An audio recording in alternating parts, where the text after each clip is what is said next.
ও আমি হাজির।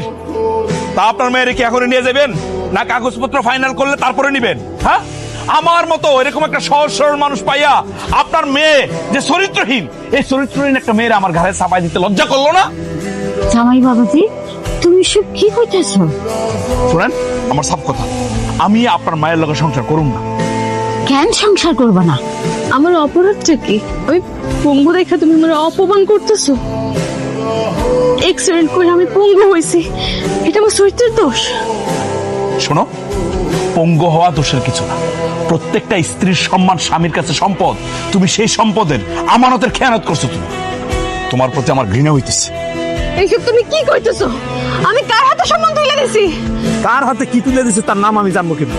আমি বাড়িতে না থাকলে তো নাগর এসে উপস্থিত হয়, তার কাছে তুমি সবকিছু তুলে দিছো। যদি সৎ সাহস থেকে থাকে তাহলে নাম কও, আমি কার লোকে কি করছি, কারে কি দিছি কও তুমি। কাপুরুষের মতো আমার নামে উল্টাপাল্টা কথা কইবা না। ঠিক আছে, আমি না মিথ্যা বলছি। বালাক, বালাক তো মিথ্যা বলে নাই। বালাক তো সাক্ষী আছে তোমার সাথে যে অবৈধ প্রেম করতেছে আরেকজন। বালাক সব জানে। জামাই